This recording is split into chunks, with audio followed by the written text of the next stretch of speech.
Assalamualaikum warahmatullahi wabarakatuh. Apa kabarnya Bapak Ibu semua? Sehat jasmani, sehat rohani, sehat ekonomi. Sehat jasmani, sehat rohani, sehat ekonomi. Amin. Amin ya. Apa kabar Bapak Ibu semua?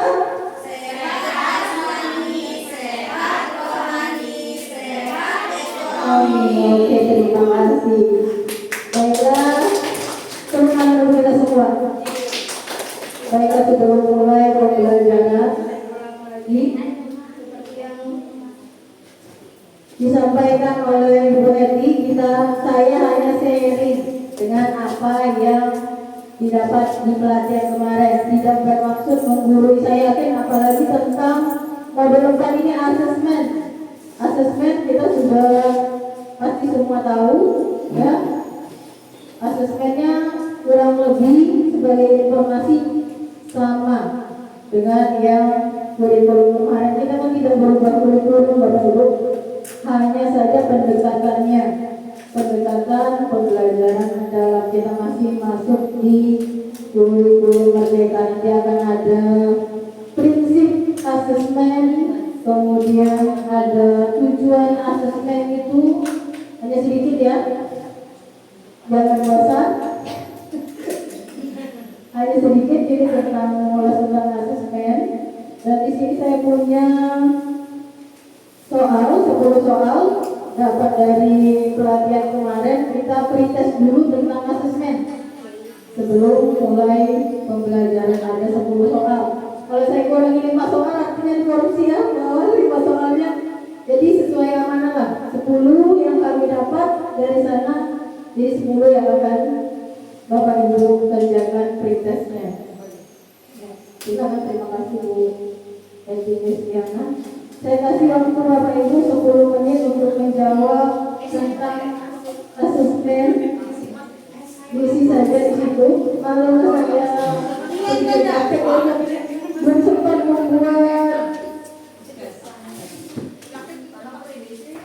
membuat link harusnya kalau pakai HP, tapi ini udah pakai kertas. Coba kita buat lagi 10 menit ya Bapak Ibu, dan kawan kerjasamanya. Dan menit, 1 soal 1 menit karena pretest. Dan post testnya nanti menyusul ya setelah materi. Kasih nama Bapak Ibu bahwa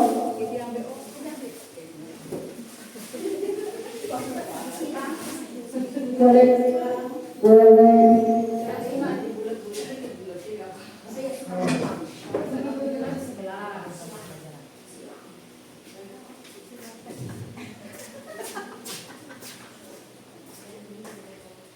Kita tunggu 10 menit ya Bapak Ibu, 1 menit. Hanya pretest.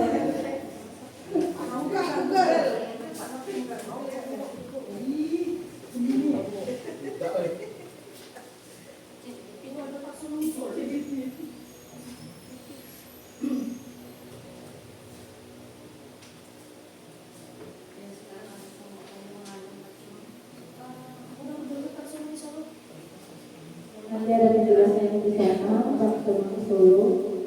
Oke.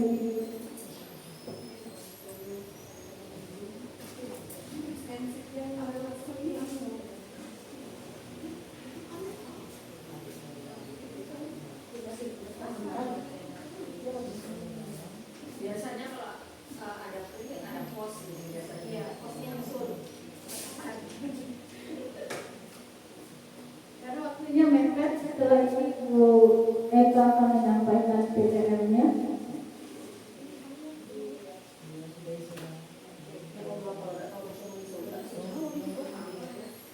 Semuanya juga butuh tes. Tes lama.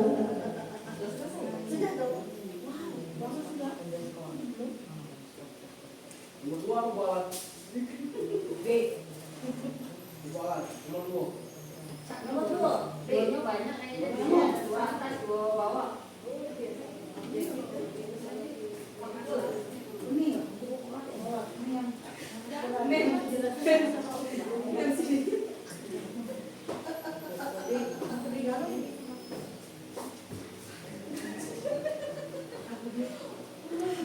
alhamdulillah luar biasa. Banyak rezeki aku bulan ini. Lain lagi. Betul. Sudah dalam beberapa menit, alhamdulillah bahwa artinya pengikhlasan kami berhasil.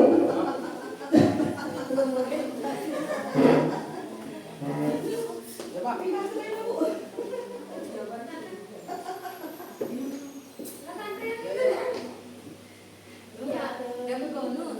Dapat bonus ya berarti. Kenapa bonusan ya?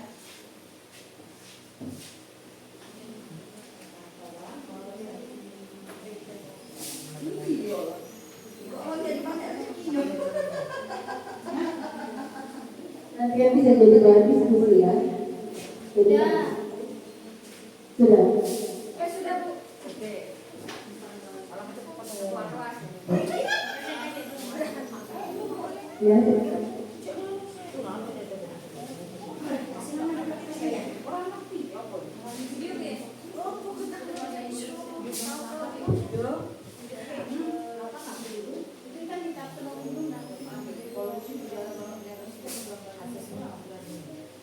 Tapi saya cenderung memakai langsung. Apa bedanya dengan sebelum itu? Nah, nanti Sangat berbeda ya? Sangat berbeda ya? Iya ya. Ya sejauh belum. Ya saya. Ujian diri sendiri. Bagaimana taksonomi Solo dan taksonomi Indonesia? Ada taksonomi lain lagi nggak?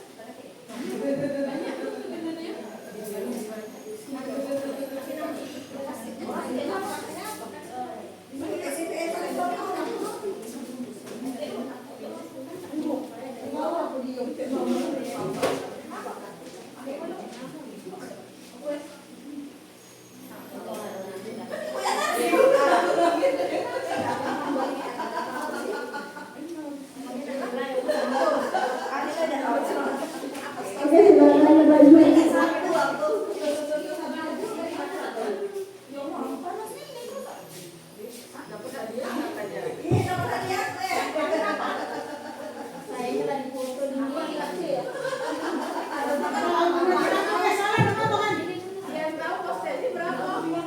Oh, ada ininya belum?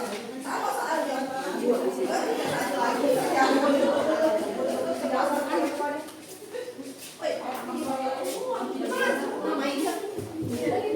Astagfirullahaladzim. Gak pakai lagu cilik ya?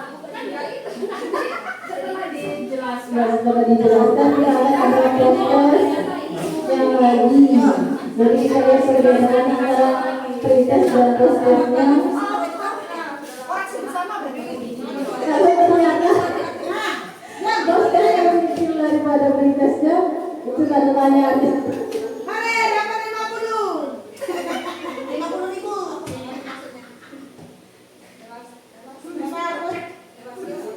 Kamu tidak apa dan yang tengah tak belum masuk. Oh, banyak begini, bolos. Terus nih, ini kan ada yang aku ini lah, apa lah? Kenapa 50.000 belum nih? 50.000. Yuni ya? Nah, sama Yuni. Nah, Bu, siswa lama sih kok ini tahan terus. Jangan tiba jawabnya. Asa ekstensi. Apa bahasa Inggris? Aku sih bahaya. Kayak musik konsumsi. Uni itu Uni. Nah, multi. Baik. Ini Kristen. Ya kita masih buka proses mana itu? Apa salah? Enggak benar. Salah enggak apa-apa bukan ini benar gitu. Penting menjawab multistruktural. Orang belajar itu kan Kalau kita ini kan pola pikir, tindakan, hasilnya nyangkut berarti. iya. Kata kita ini Iya. kata berarti. Kata Oke, salah. atau Latihan berikutnya kan. Kata Bu Sri tadi Mbak. Kata Bu Sri tadi berpikir kita nak mandi kan. Sudah mandi, ya itu kita turun ke kamar mandi. Sudah mandi hasilnya mandi, bukan musuh lagi. Nah itu tindakan.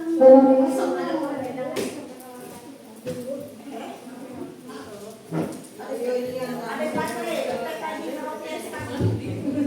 Ya Allah. Bapak Ibu, kita mulai saja di modul 4 karena ini sebelum kita break masih ada Bu Eka di modul 5 yang akan teruskan nanti pembuatan PPM. Itu hanya pretest Bapak Ibu. Hanya ingin tahu saja penjelasannya setelah disampaikan materinya berubah tidak itunya hasilnya itu. Oke, kita mulai saja. Asesmen dalam pelajaran mendalam itu ada pengertiannya, ya. Bisa tolong saya Bu membacakannya pengertiannya atau definisinya? Baik, Mendagri, saya akan membacakan asesmen dalam pembelajaran mendalam. Penilaian atau asesmen adalah proses pengumpulan dan pengolahan informasi untuk mengetahui kebutuhan belajar dan capaian perkembangan atau hasil belajar murid. Asesmen dapat menggunakan beragam teknik dan atau instrumen penilaian yang sesuai dengan tujuan belajar. Prinsip asesmen ini ada 3. Yang pertama, berkeadilan. Pendidik melakukan penilaian yang tidak bias oleh latar belakang, identitas, atau kebutuhan khusus peserta didik. Yang kedua, objektif. Penilaian yang didasarkan pada informasi faktual atas pencapaian perkembangan atau hasil belajar peserta didik. Yang ketiga, edukatif. Penilaian yang hasilnya digunakan sebagai umpan balik bagi pendidik, peserta didik, dan orang tua untuk meningkatkan proses pembelajaran dan hasil belajar. Terima kasih. Kita semua semangat berbagi. Oke, ada 3 prinsipnya. Bisa bantu saya untuk memberi satu contoh untuk prinsip berkeadilan. Apa contohnya? Bisa beri sama saya? Prinsip berkeadilan yang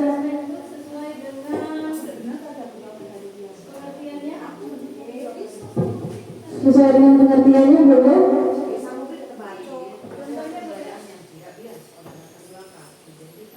Dalam melakukan penilaian terhadap murid itu dilihat dari sesuai kemampuannya, tidak ada pilih kasih.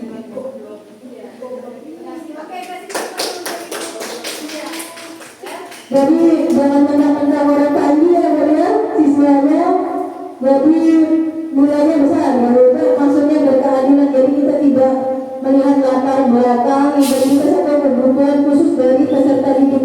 Jadi artinya itu berkeadilan. Kemudian objektif, siapa bisa bantu saya? Berarti bisa berarti objektif berarti ya. Contohnya berarti ya. Objektif itu pengertiannya, kira-kira contohnya apa Bapak Ibu?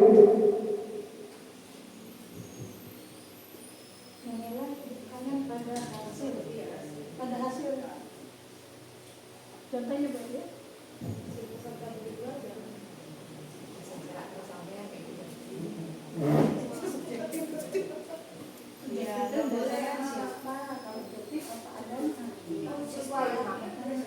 Coba saya buat dia contohnya. Kalau tadi kan berkeadilan, kalau mau lebih orang pagi, orang pagi kan nggak boleh dia, gede ini, kan? Sekarang objektif, contohnya gimana? Misalnya berarti ada pemahaman di situ. Nah, kira-kira apa Untuk contoh dari penilaian objektif itu untuk siswanya itu penilaiannya harus itu bahasanya netral seperti itu ya.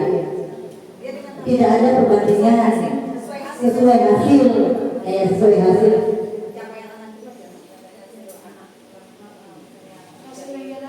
Ya, misalkan dari nilai ganda misalkan, ya jadi yang dikasih nilai nanti sama dengan hasil yang mereka kerjakan seperti itu. Iya, terima kasih Bu Edi atas pertanyaannya. Oke, yang terakhir itu adalah edukatif. Maaf ya Bapak Ibu, saya libatkan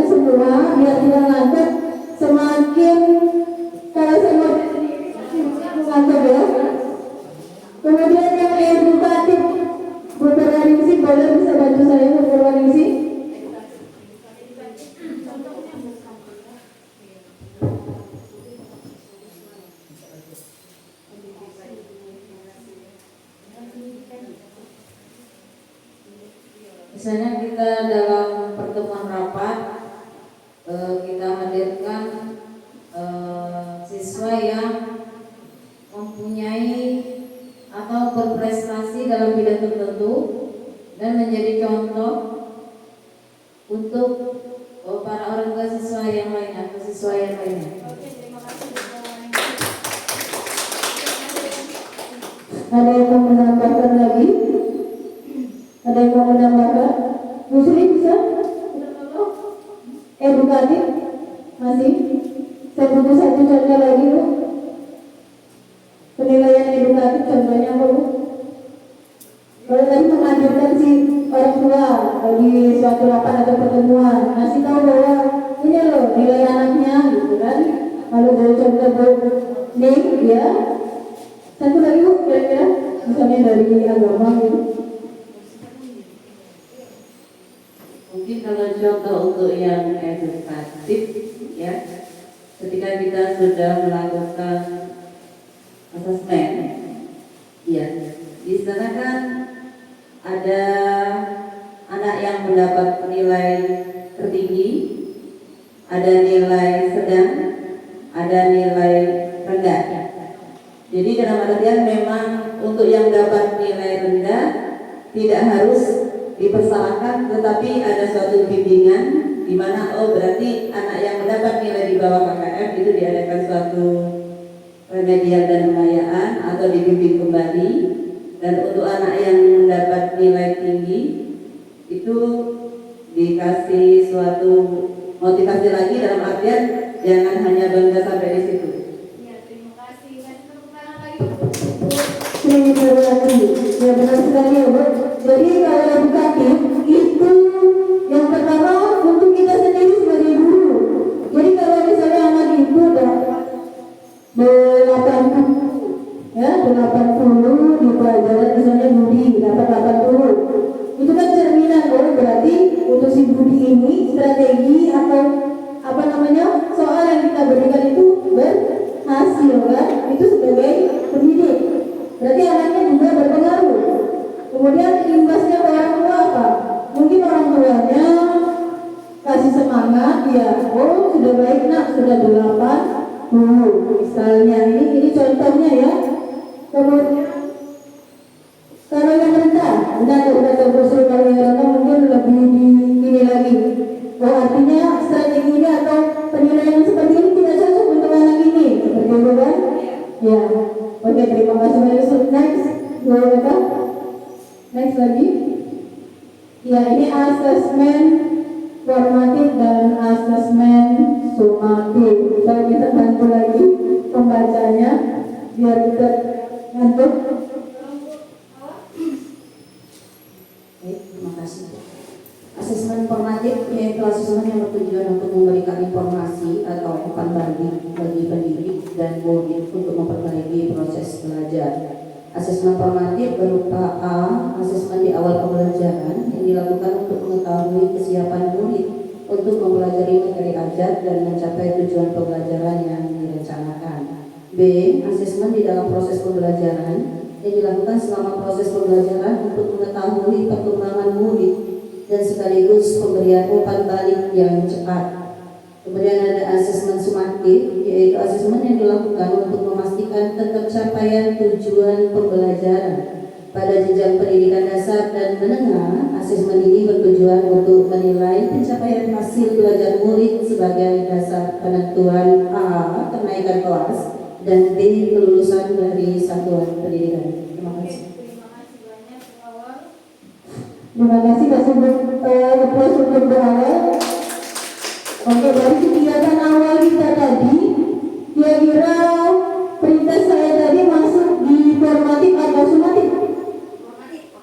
Ya, formatif karena asesmen di awal pembelajaran. Kemudian asesmen sumatif. Asesmen sumatif itu bisa tidak kita lakukan sebelum kenaikan kelas atau kelulusan? Ada yang tahu? Ya, maksudnya di kenaikan kelas ya kita asesmen sumatif, atau setelah saat proses pembelajaran itu apakah kita bisa melakukan asesmen sumatif? Bisa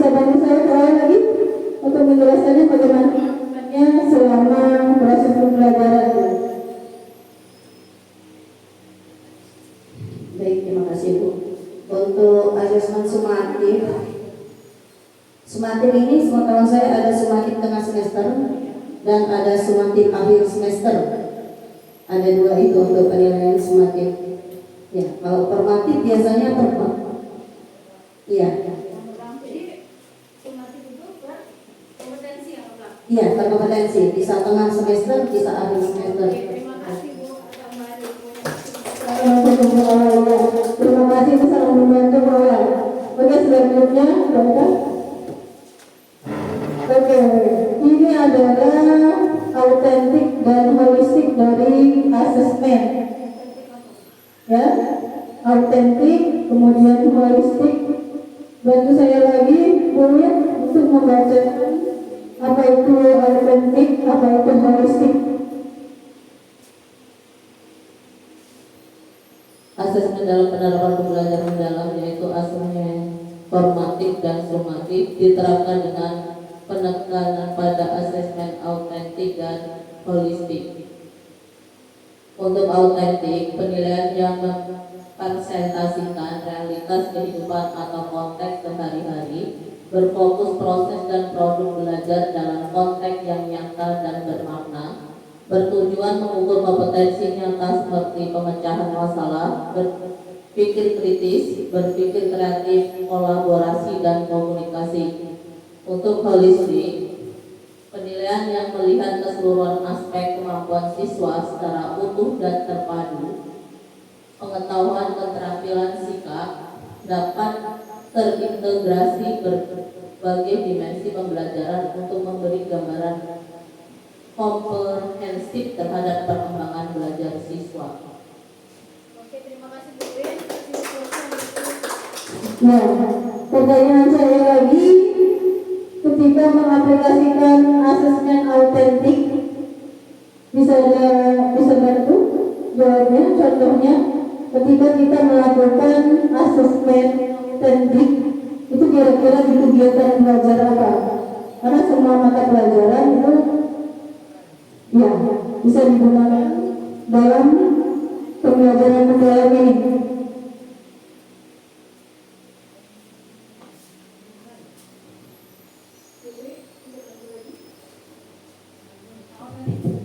Yang autentik, Bu.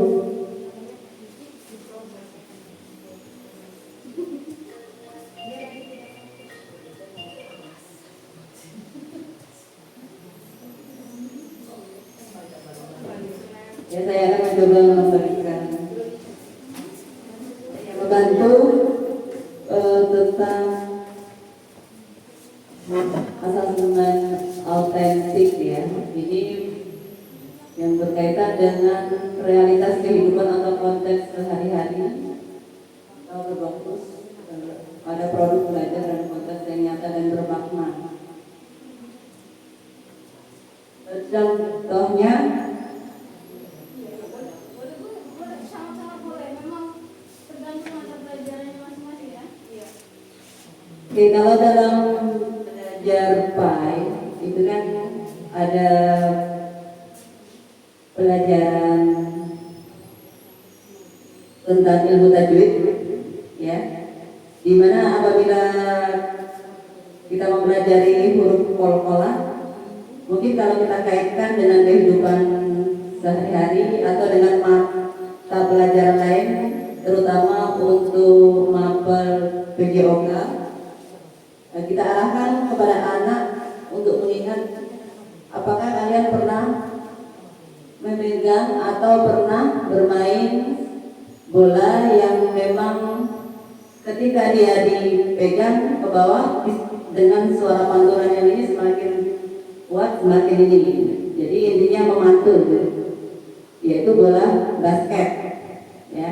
Sedangkan ketika dalam ilmu tajwid, apabila bacaan qalqalah itu kan ada qalqalah sugro, ada qalqalah kubro. Semakin besar pantulan itu disebut dengan qalqalah kubro, sedangkan yang kecil itu qalqalah sugro. Itu kalau dikaitkan dengan mata pelajaran PJOK. Iya, asesmennya. Mungkin itu dulu Bu ya, mungkin ada tambahan yang lain. Terima kasih banyak, Bu. Saya mau kasih beberapa dosen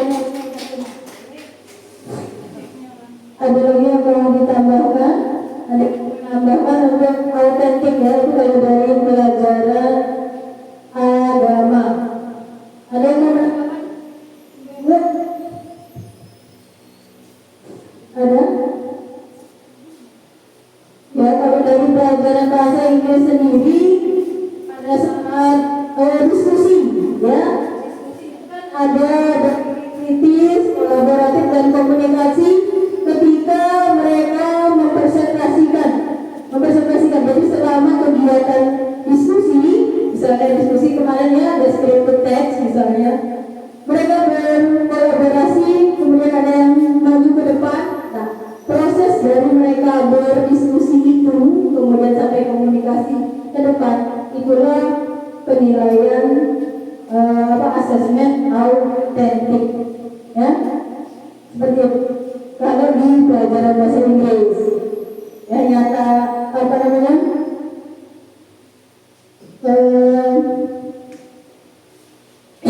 kompetensi pemecahan masalah. Jadi mereka dikasih teks, silahkan teks ini kamu identifikasi.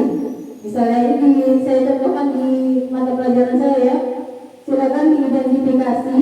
Nah, itu masalahnya kan? Masalahnya mengidentifikasi teks yang berbahasa Inggris. Mana merupakan istilahnya pengenalannya, penjabarannya. Dari proses mereka berdiskusi itu, itulah asesmen autentik. Kemudian yang kedua itu holistik. Saya minta bantuan lagi contoh, karena tidak mungkin semua asesmen itu dicontohkan dalam bahasa Inggris kan? Dengan mata pelajaran Pak Ibu. Ibu Awal bisa bantu? Atau Ibu Taufik Aprilia bisa bantu saya? Memberi contoh asesmen holistik. Baik, terima kasih waktunya. Di sini contohnya seperti pelajaran pendidikan Pancasila tidak fokus pada penilaian pengetahuan ya, tetapi bisa juga dari penilaian sikap. Di sini contohnya dalam sebuah kegiatan diskusi kelompok, saya memberikan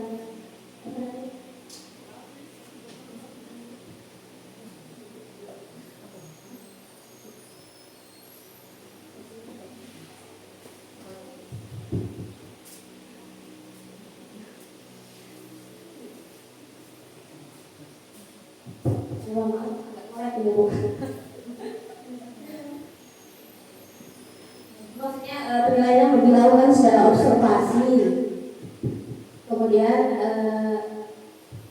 dengan interaksi sehari-hari.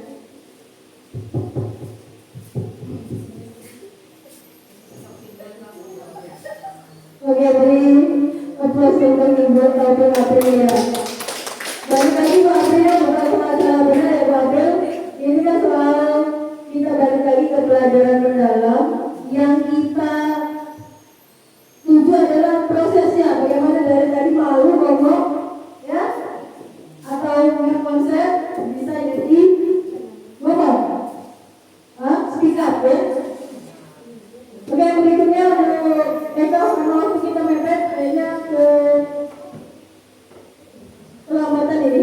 Oke, asesmen itu ada asesmen formatif dan ada asesmen sumatif. Nah, asesmen as learning dan asesmen for learning itu ada pada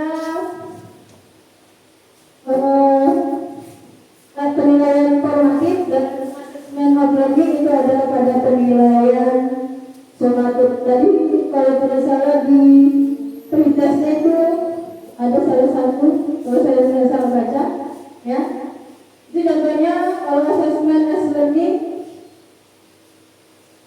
mungkin asesmen for learning apa saja contohnya Bu? Jangan masuk Bu. Makin siang ini. Ya dibaca. Contohnya asesmen as learning. Contoh dari asesmen as learning, yang pertama jurnal reflektif, self assessment, peer assessment, checklist, kemajuan belajar dan lainnya. Oke, terima kasih Bu. Jadi kunci kata kuncinya itu kalau S, ingat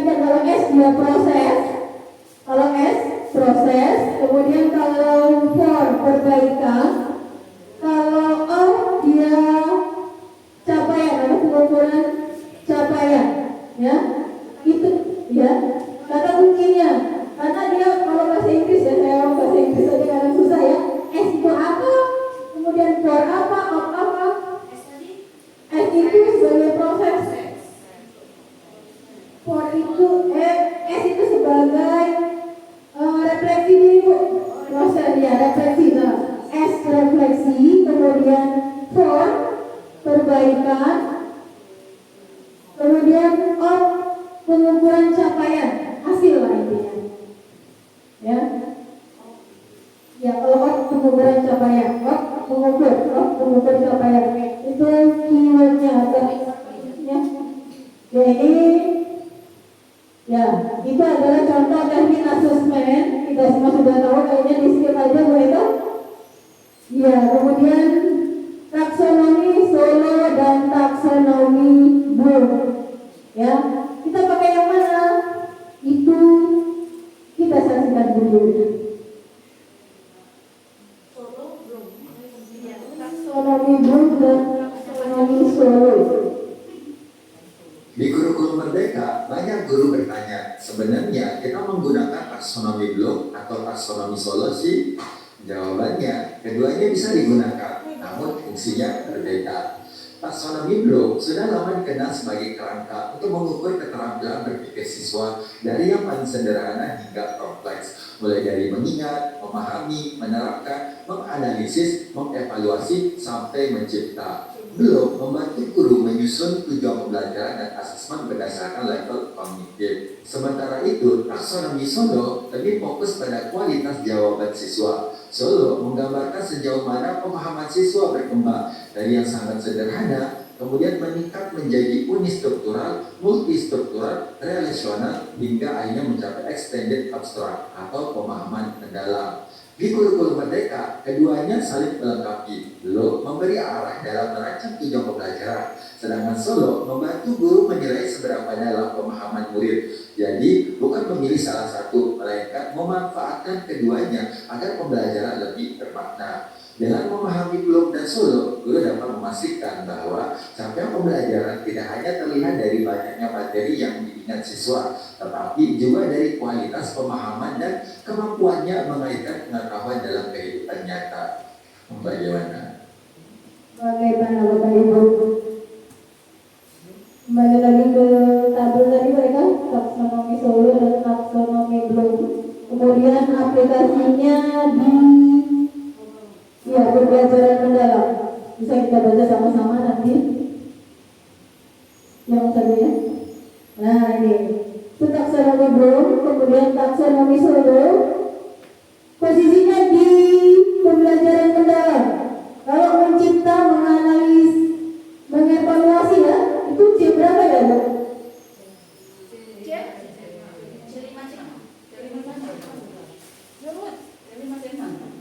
C5 dan C6. Tapi di taksonomi Solo ini bukan perbandingan ya Bu ya, kita masukkan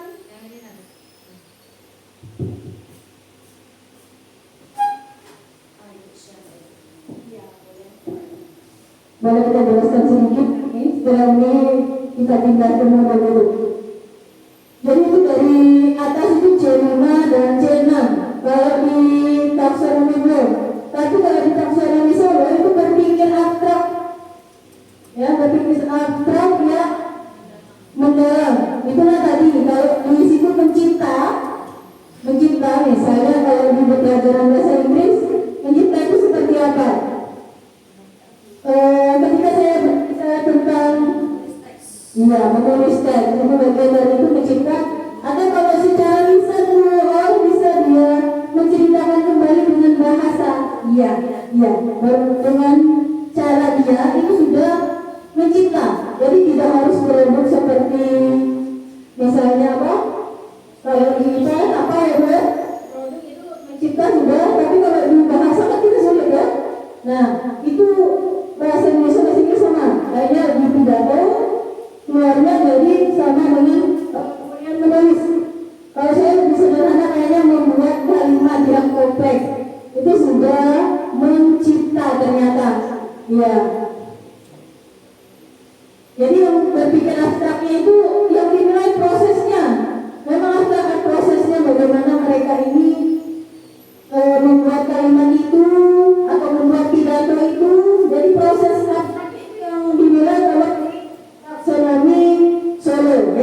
ya untuk mencipta dan mengevaluasi.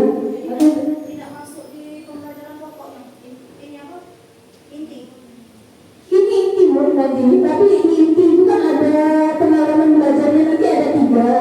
Di awal kan Memahami, nanti ada udah sambung ya.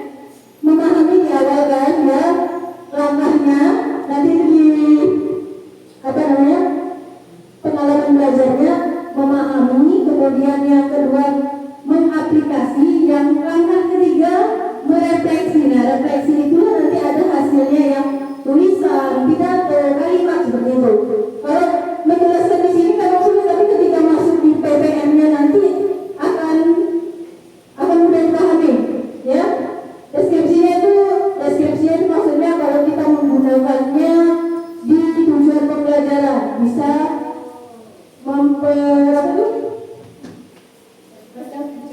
menceritakan dan menerapkan ide. Ini ke bawah ya, yang di bawah itu mengaplikasi, kemudian C3, C4 memahami dan mengingat itu adalah C1, C2. Ya, dari bawah ke atas.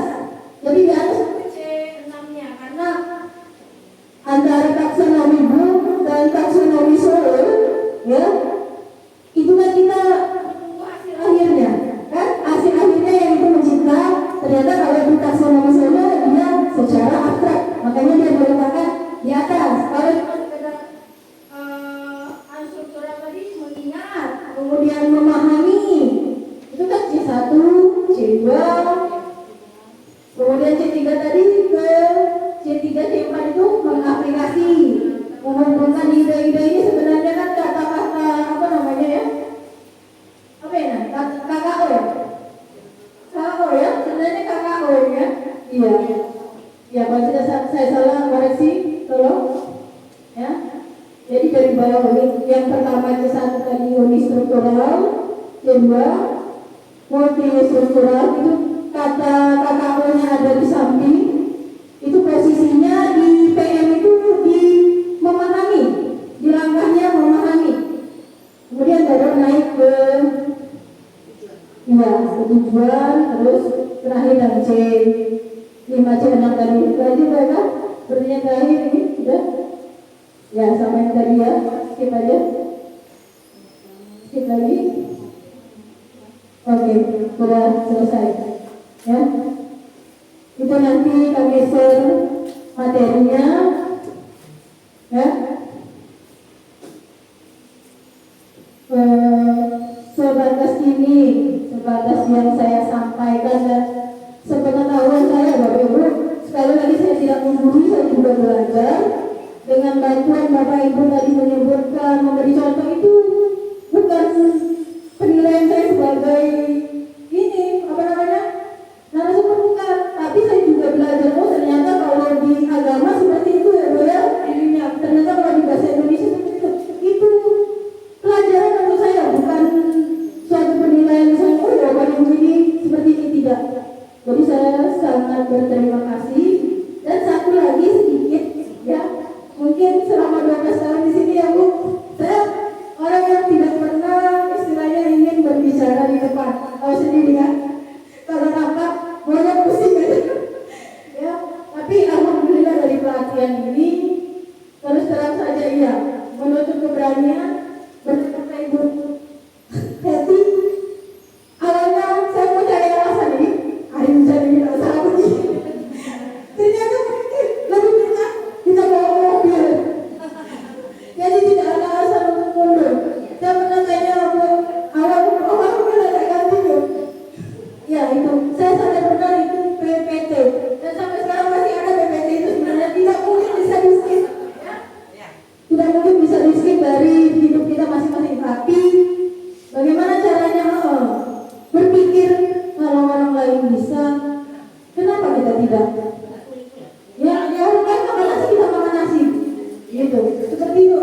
Pada akhirnya memotivasi diri sendiri, saling mengingatkan bahwa tidak ada yang tidak bisa gitu. Padahal pengalamannya di sana luar biasa. Selain umur paling tua, di kelompok itu juga tidak apa istilahnya ya, karena mereka merasa lebih muda, pintar. Tanggapan mereka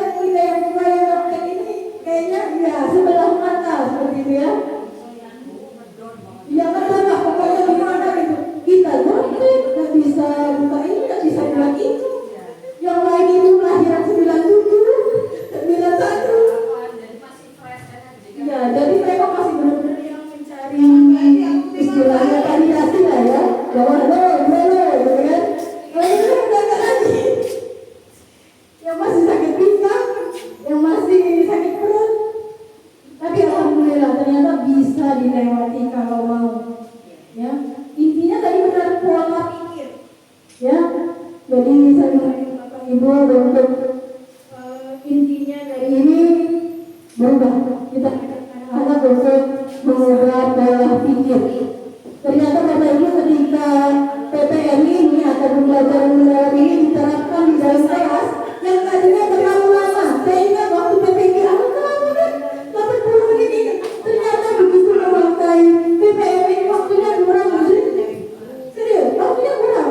Ternyata saya harus menekan anak 10 menit mengerjakan soal, ya, dalam proses penilaian 10 menit lagi presentasi. Ternyata kurang waktu dia, dan itu sangat mengasihkan ternyata. Saya ambil.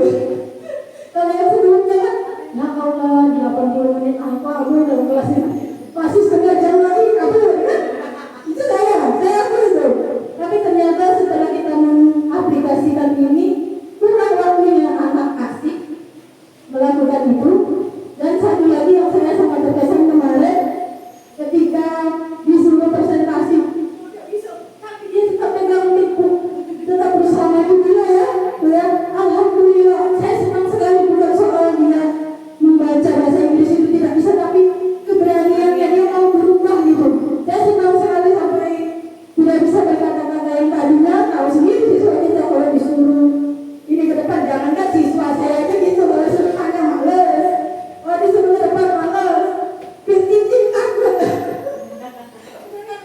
biar cincin takut, sama lah caranya menghindar biar cincin 10 menit ini, kan yang diajarkan guru-guru semua. Saya udah benar-benar ini tidak bisa ini, tapi akhirnya datang juga, dan ternyata banyak juga Bu yang masih lebih muda dari kita, mereka nyerah pada hari kencing mundur, kabur keluar padang. Ada Bu yang seperti itu, ya. Bukan soal membanggakan diri untuk ini ya, tapi istilahnya sadar bahwa dengan 5 hari itu pola pikir kita sedikit demi sedikit, pola pikir saya berlama berubah. Coba kalau tak beda pelatihan ini, mungkin tak datang juga, saya ibu itu kan, males kan pasti, tapi kan ini berubah, alhamdulillah. Oke, itu saja dari saya. Terima kasih atas bantuannya. Saya akhiri. Assalamualaikum warahmatullahi wabarakatuh. Sama-sama memberi kesempatan. Ya, Biar cepat selesai, Bapak.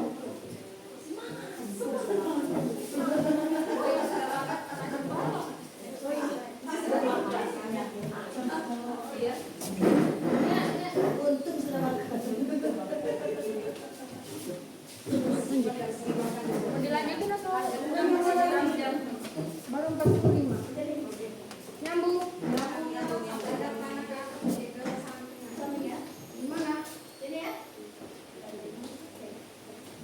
baik. Bismillahirrahmanirrahim. Assalamualaikum warahmatullahi wabarakatuh.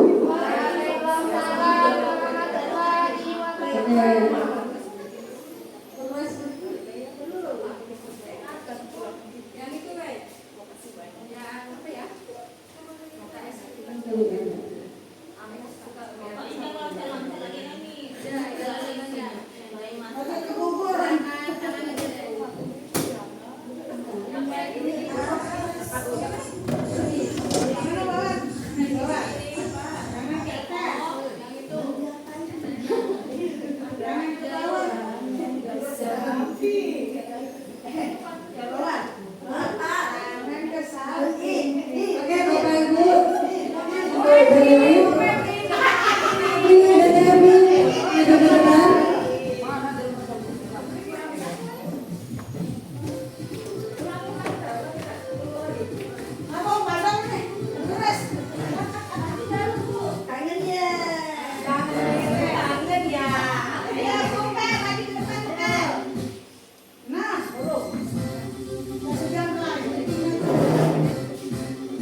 Oke, baik Bapak Ibu.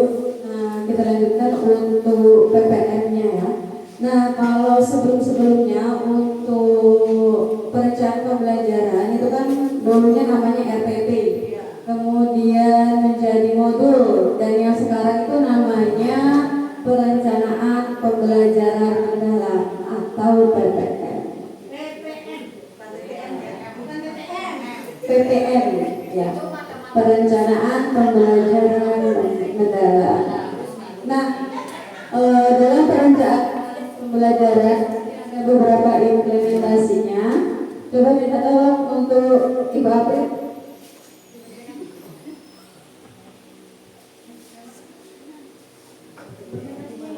Perencanaan pembelajaran mendalam. Implementasi PM mendorong partisipasi aktif murid dalam berbagai kegiatan pembelajaran guru, berperan sebagai aktifikator dan multiplikator yang membantu peserta didik mengeksplorasi, berkreasi dan mengaitkan hubungan antar konsep beberapa karakteristik pendekatan PM dengan prinsip berdasarkan bermakna dan membiarkan mengembirakan.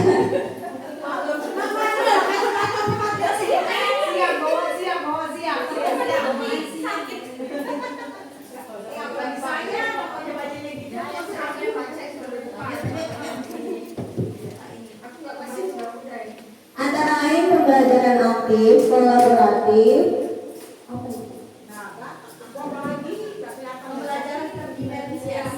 pembelajaran terdiferensiasi dengan demikian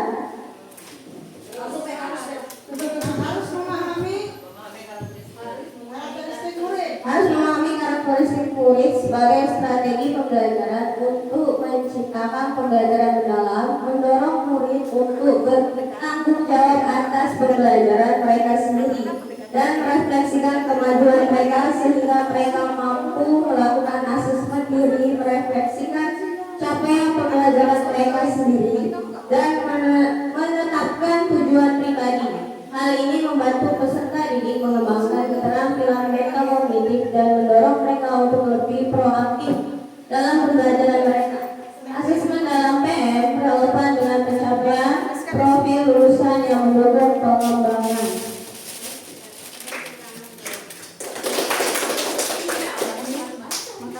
Terima kasih atas yang diberikan oleh dalam implementasi pembelajaran mendalam ini seperti yang sudah disampaikan oleh Bu Hetty dan juga Bu Tanti ya, ada beberapa yang harus ada perencanaan pembelajaran. Nah, jadi di sini kami bawa oleh-oleh dari pelatihan kemarin. Kemudian kita kupas sama-sama di sini, diskusikan bersama. Jadi inilah oleh-olehnya, nanti kita akan sama-sama membuat perencanaan pembelajaran mendalam. Oke, next. Nah, jadi di sini ada beberapa komponen yang harus ada dalam perencanaan pembelajaran.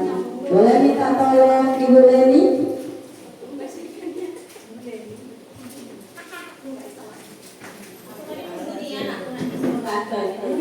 Tunggunya.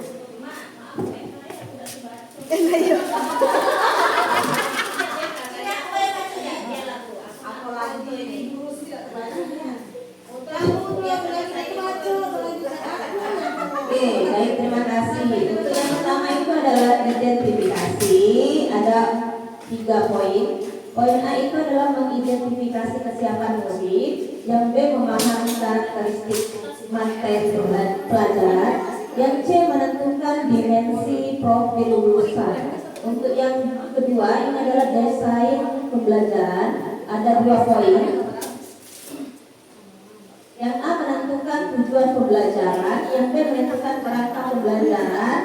Isinya adalah praktis pedagogis, kemitraan pembelajaran, lingkungan pembelajaran, dan pemanfaatan digital. Untuk yang ketiga ada pengalaman belajar, ada 2 poin. Yang A merancang pembelajaran dengan prinsip berkesadaran, bermakna dan menggembirakan. Yang B, mendeskripsikan pengalaman belajar, memahami, mengaplikasi, dan merefleksi. Yang kedua adalah assessment. Ada 3 poin.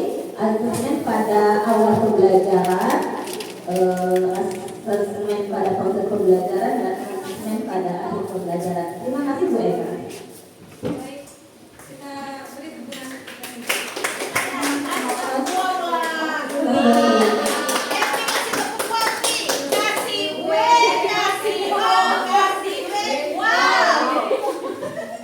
Baik, terima kasih. Semangat ya. Oke, berarti nah di sini ya, berarti ada 4 komponen yang memang harus ada dalam perencanaan pembelajaran yang tentunya Bapak Ibu sudah paham tentang apa saja yang ada di situ. Tadi ada untuk identifikasi ada 3 poin, desain itu ada 2 poin, untuk pengalaman belajar ada 2 poin, dan yang keempat asesmen itu ada 3 poin yang tadi sudah disampaikan oleh Mem Tanti. Oke, next.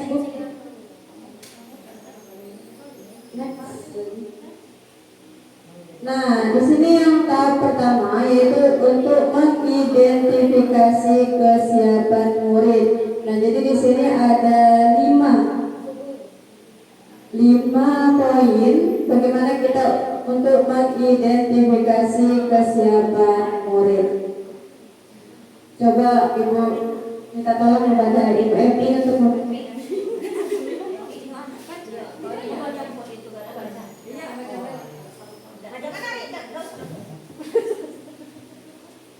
mengidentifikasi kesiapan murid.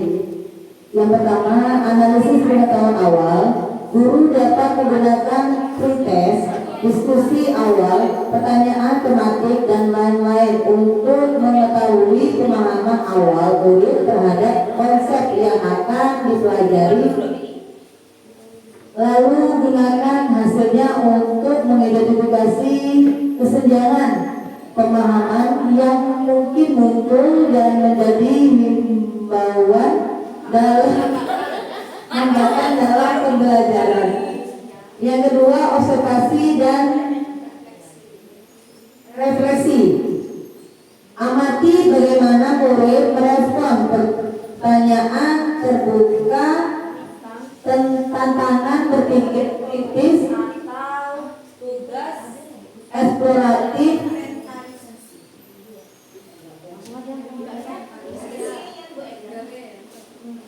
Yang ketiga, inventaris gaya belajar dan minat. Gunakan angket atau wawancara singkat untuk mengetahui gaya belajar dan minat murid. Guru dapat menyesuaikan strategi pembelajaran agar lebih relevan dan menarik bagi mereka. Yang keempat, analisis keterampilan berpikir tingkat tinggi (HOTS). Berikan tugas berbasis pemecahan masalah atau proyek kecil untuk melihat sejauh mana murid dapat mengambil keputusan untuk menemukan solusi dan suatu permasalahan. Identifikasi murid yang membutuhkan pendidikan lebih lanjut. Yang kelima, konteks sosial dan emosional. Perhatikan faktor sosial dan emosional yang dapat mempengaruhi kesiapan belajar, seperti rasa percaya diri, motivasi, atau hambatan psikologis dalam proses pembelajaran. Gunakan pendekatan diferensiasi untuk menyesuaikan strategi pembelajaran dengan kebutuhan individu maupun kelompok. Terima kasih. Boleh pilih kita semua. Sebagai guru ya, pastinya sudah mengidentifikasi dari kesiapan murid sebelum kita akan melaksanakan pembelajaran nantinya. Boleh minta tolong kepada dari kelima poin ini untuk memberikan salah satu contohnya yang pernah Ibu lakukan, terutama untuk yang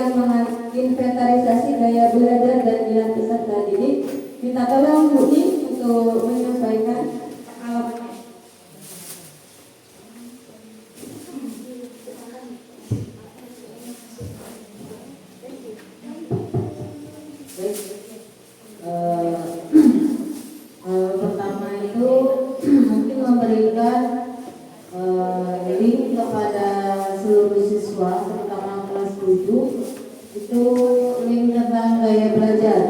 Jadi di dalamnya nanti ada pertanyaan yang sesuai dengan dirinya.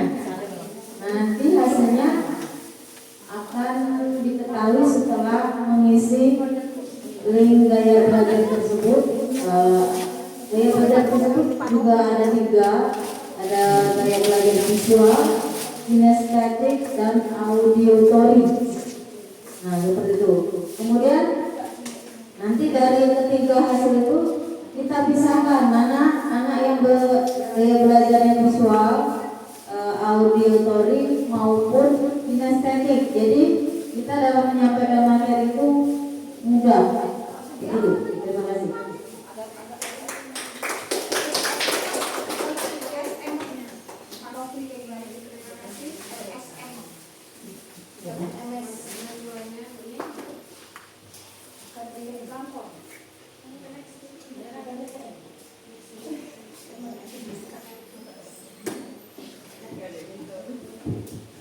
Oke, kita lanjut. Berikutnya itu mengidentifikasi Karakteristik pelajaran. Ini sesuai dengan capaian 8 dimensi profil lulusan tadi yang sudah disampaikan oleh Bu. Jadi kita hanya mengulas baik yang sudah disampaikan tadi, yang sudah kita diskusikan bersama.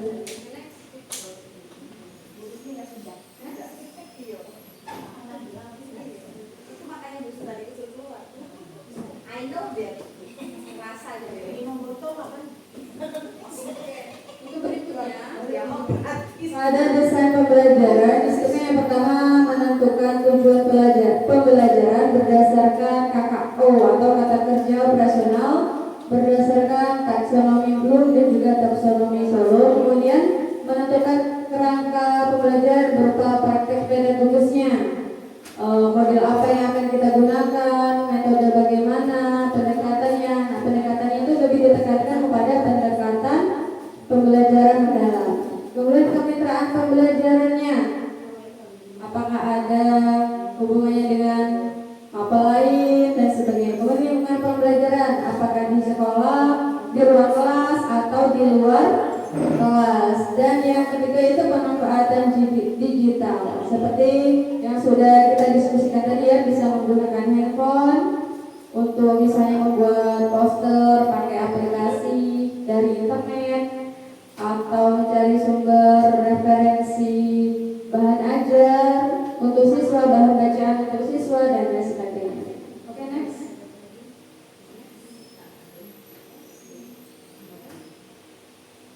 Nah, kemudian yang ketiga yaitu pengalaman belajar. Jadi pengalaman belajar harus dirancang dengan prinsip yang 3 tadi, BBM, berkesadaran, bermakna, dan juga menggembirakan. Kemudian mendeskripsikan pengalaman belajar. Yang di sini pengalaman belajarnya itu dimasukkan dalam komponen inti nanti. Jadi di dalam intinya itu komponen inti ada memahami, mengaplikasi, dan merefleksi. Tergantung dari tujuan pembelajaran kita.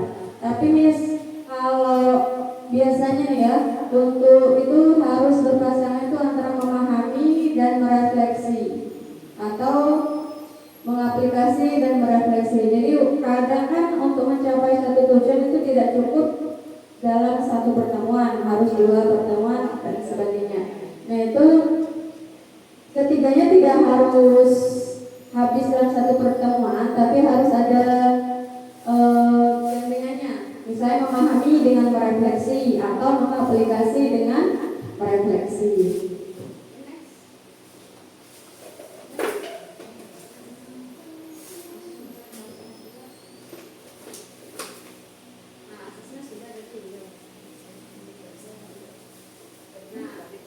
Ini ada komponen minimum, ada beberapa komponen minimum yang harus ada dalam perencanaan pembelajaran. Sesuai dengan yang disebutkan tadi, yang pertama ada identifikasi. Nah, di situ kemudian peserta didik. Nah, di identifikasi verifikasi kesiapan peserta didiknya. Kemudian materi pelajarannya apa? Itu opsional. Peserta didik tadi opsional juga. Kemudian dimensi profil lulusan. Nah, bisa dibuat kotak centang kayak gitu. Jadi disesuaikan dengan tujuan pembelajaran kita. Apakah semuanya 8 itu harus tercapai, atau kalau misalnya 3 berarti hanya 3 saja yang dicentang. Misalnya ketuhanan dan keluargaan, kemudian penalaran so berarti 3 saja yang dicentang. Kemudian CP. Nah, CP itu ada CP terbaru kita tahun 2025. Apakah Bapak Ibu sudah punya filenya? Oke, nanti kami share. Kemudian lintas disiplin ilmu. Nah, ini juga opsional. Boleh ditulis, boleh ditulis. Kemudian tujuan pembelajaran. Nah,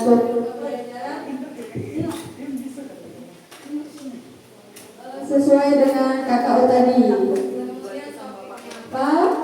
Nah, itu termasuk kemudian praktek pedagogisnya di sini model yang akan digunakan PJBL atau PJBL dan seterusnya. Oke, next.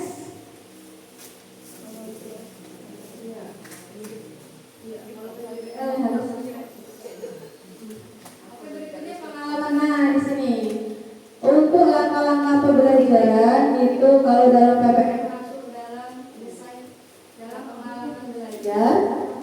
Untuk kegiatan awal, kegiatan isi. Nah, disinilah dimasukkannya pengalaman belajar dari memahami, mengaplikasi sampai merefleksi, dan yang terakhir itu ada asesmen pembelajaran. Itulah beberapa komponen minimal yang harus ada dalam perencanaan pembelajaran mendalam. Nah, sisanya itu tinggal kita sesuaikan dengan kebutuhan kita.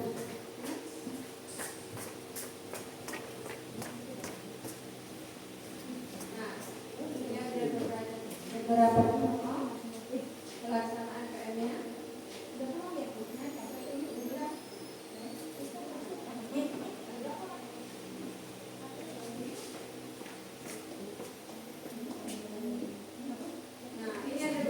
Contoh ya, contoh pelaksanaan pembelajaran mendalam terkait kebutuhan belajar, prinsip pembelajaran dan adaptasi model pembelajaran disiplin.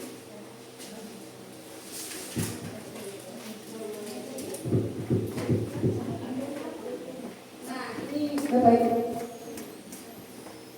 Jadi bisa dibuat seperti itu untuk si profil lulusannya di checklist, atau kalau mau ditulis juga tapi disesuaikan dengan tubuh.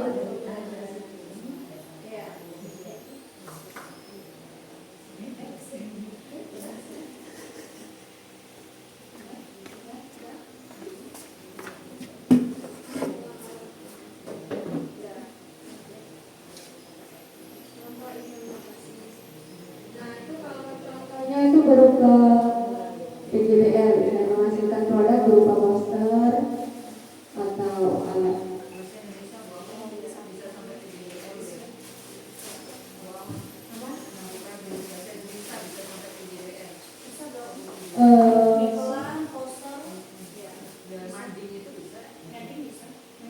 Mading dia lebih kompleks, materinya lebih banyak. Tapi Kalau bisa lah, banyak variasi. bajakannya slogan melampau di sini. Dia kan pendekatannya sekarang udah Ya, jadi diferensiasi udah nggak dipakai lagi Bapak Ibu. discovery learning itu ternyata nggak bisa Bu, karena discovery hanya menemukan ternyata. Tapi setahu aku berarti ya, kalau untuk bahasanya kan paling yang dipakai PBL dengan yang PBL itu, yang lain kan? Iya. Dua itu. Paling banyak problem Problem Iya. solving itu. Iya, memang sekarang memang yang sedang digunakan yang jenis Buatnya dibuang diferensiasi itu. Terus jangan ada tulisan learning. Ya. betul. Nanti kalau kami ada sesuatu terbaru, apa informasi terbaru kan ini selama itu kan dalam dalam pembelajaran. Kemungkinan nanti ada perbaikan.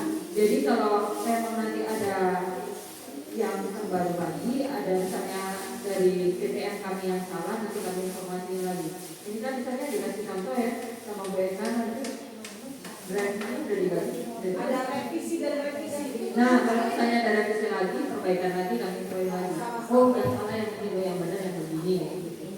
Jadi masukan buat ini. Masukan berarti buat sama berarti setidaknya kan untuk belajar kembali kan nggak mungkin langsung ini lagi. Kita dikasih soft copy atau fotokopinya yang sama-sama atau di print kan? Oh iya, kalau di print boleh. Jadi nanti soft copy-nya gitu. Bukan tidak zaman lagi lah kan. Kalau seperti apa ini? Nggak pindah lagi kan kok misalnya di rumah sendiri. nama atau ini. Baik, terima kasih. Tadi saya sudah sempat bertanya tentang refleksi dengan Ibu Tanti ya. Kemudian ini muncul di apa sih PM-nya ya, bahwa di refleksi itu masih masuk di kegiatan inti.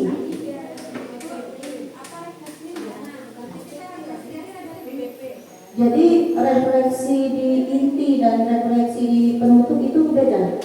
Apa bedanya Bu?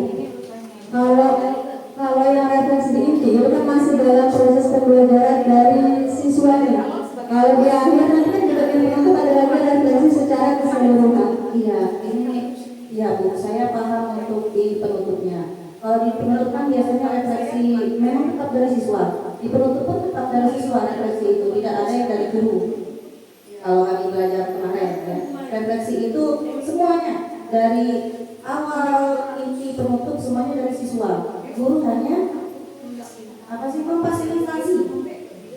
Jadi kalau refleksi penutup pun di penutup biasanya tetap dari siswa. Guru hanya apa sih itu?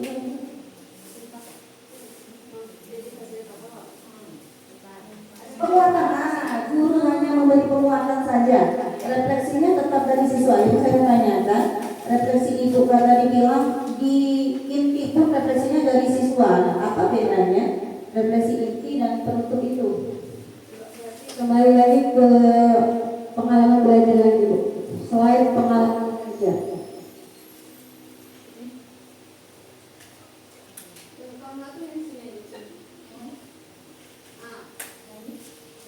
Iya itu nanti yang tadi. Nah itu nah.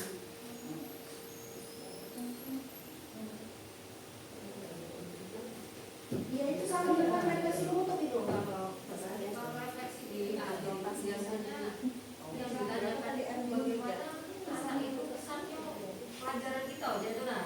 Oh berarti refleksi refleksi di sana itu lebih ke Kalau yang kesimpulan pembelajaran. dia bagian itu tidak dia gembira apa tidak itu di akhir. Iya maksud saya tuh kalau di saya sangat bete. Nah itu iya itu refleksi. Istilah refleksi itu kan merefleksi keseluruhan pembelajaran. Apakah anak itu bisa menangkap atau tidak dari Nah, ya. ya. Nah, jadi refleksi yang di inti itu kesimpulan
ketika mereka presentasikan istilahnya deskriptif kemarin kan kelompok misalnya kolaborasi tolong di apa kantornya atau di refleksi ya gitu Mereka kemarin umpan balik ya Bu. Umpan balik, tapi di samping itu ada simpulan nanti berarti.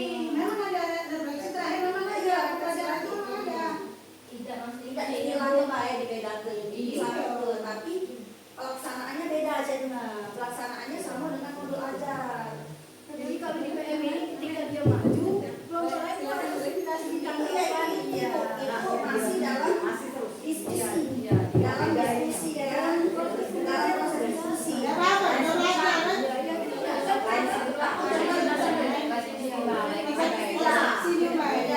Maksud saya kan begini Bu, biasanya bukan menyalahkan, cuma tidak benar Bu yang itu yang setelah kita mahasiswa maju kemudian dikomentari kawan lain itu umpan balik. Nah yang refleksi ini setelah diskusi hasil dari diskusi 4 kelompok atau Biasanya kelompok itu baru dirangkum jadi nah untuk berdasarkan kesimpulan kesimpulan tuh.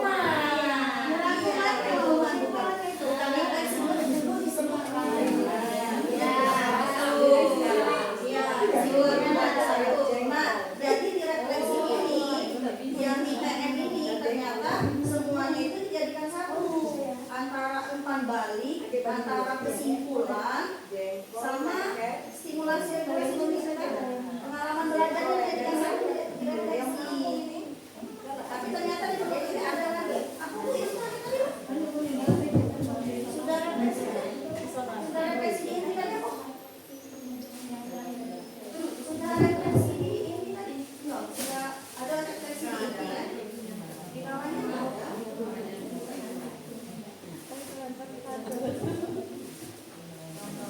tidak berarti beda antara PM ini dengan modul ajar kemarin.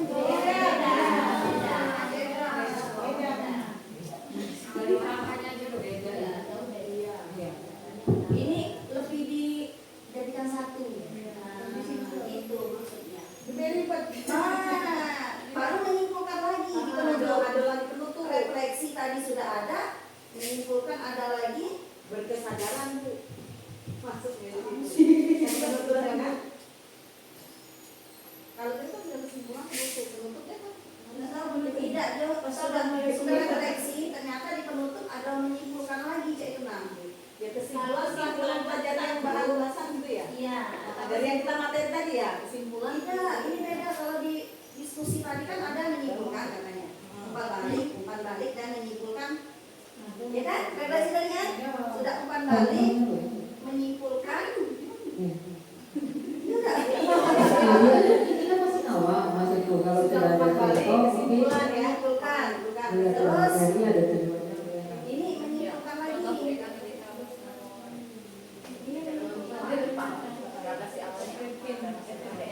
Nah iya, maksudnya kan kayak contoh kan kita sampelnya karena masih ngawang-ngawang tadi. Kalau ini kan masih ininya aja. Iya, kalau di kerangka itu masih bingung. Makanya kalau udah ada contoh, oh seperti ini jadi. Oke, bahasanya ini ya, bahasanya. Malu ngaku orang bahasa Indonesia enggak. Kalau bahasa Belanda kata-kata kita ya, bahasanya tuh harus ini apa sih? Sama-sama. Kamu belajar kita. Iya, biar enggak sesat aku nih. Oke, DM apa ini? Diterangkan, menerangkan, diterangkan. Ya jadi kalimat langsung dan tidak langsung. Iya. Jadi apa ya? Direct. Iya. Kita ide Kan beda. Pas unit 3.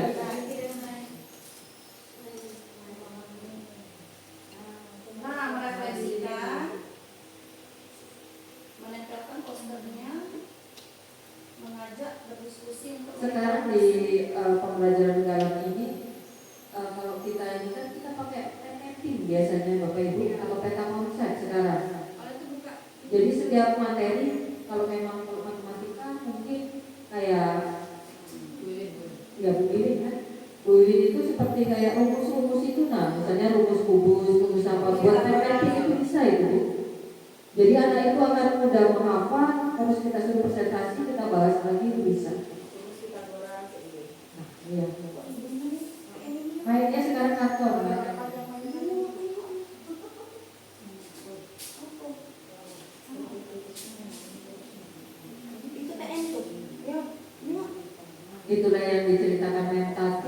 2 jam aja kalau memang kita laksanakan kurang waktu itu.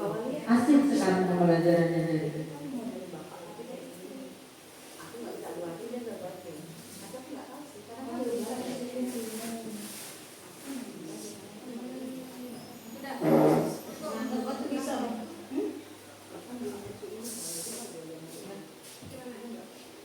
Nah ini kan masih ada diferensiasi loh dari tadi boleh diferensiasi ada lagi kan?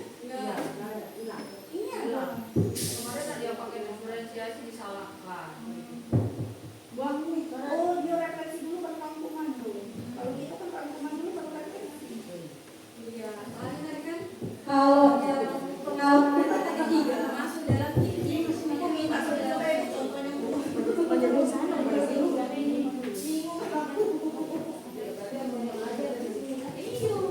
minta contohnya tidak kirim ke lain apalagi Iya, apalagi ini juga kan mas penelitiannya nggak ada. Itu aku kata pakai AI juga hasilnya jelek salah. Iya, harus disusun dari iya, dari ibaratnya copas itu nah.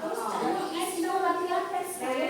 Iya. Gimana isinya kan? isinya lebih dijabarkan lagi kan komponen intinya tadi yang sesuai dengan dijabarkan tadi. Yang penting ada 4 tadi, 4 poin. Nah terus yang agak itu kan kayaknya yang di pengalaman belajar yang bagian intinya itu masih disesuaikan dengan model pembelajaran kita, apakah pakai PBL atau pakai PJBL.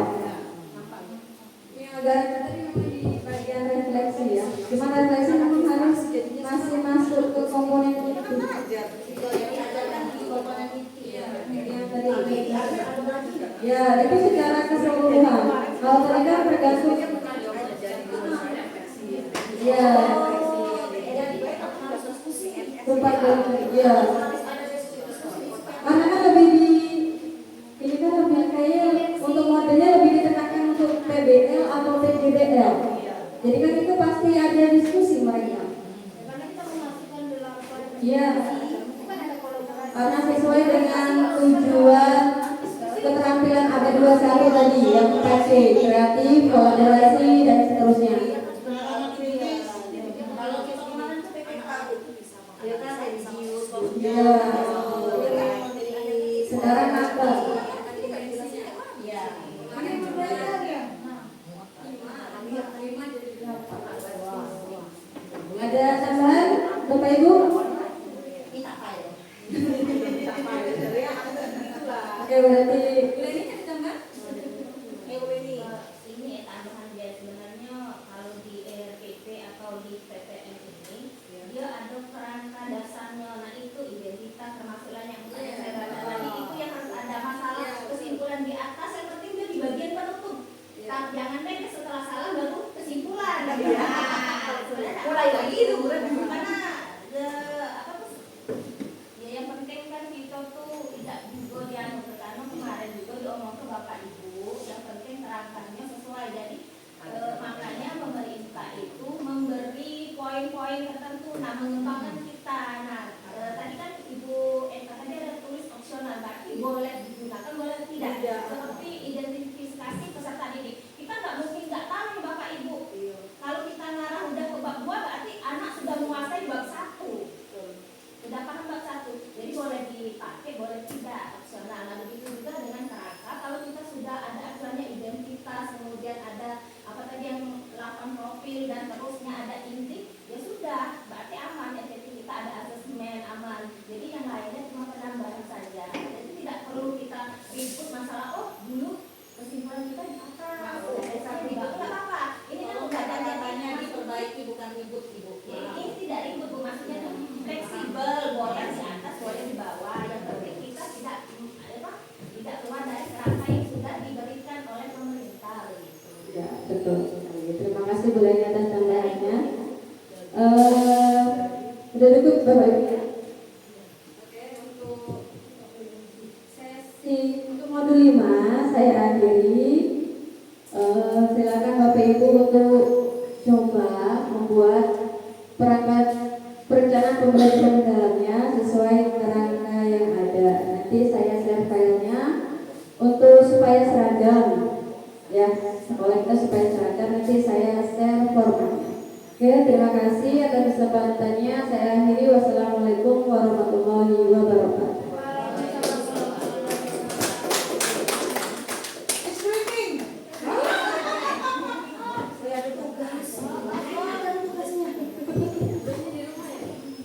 Tugasnya di rumah aja nggak apa-apa, cuma dilihat dulu bapak ibu yang memakai laptop, silakan Bu Esther bisa.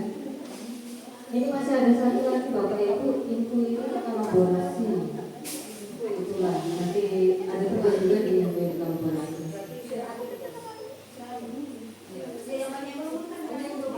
Iya boleh, kalau mau makan dulu kita bersama.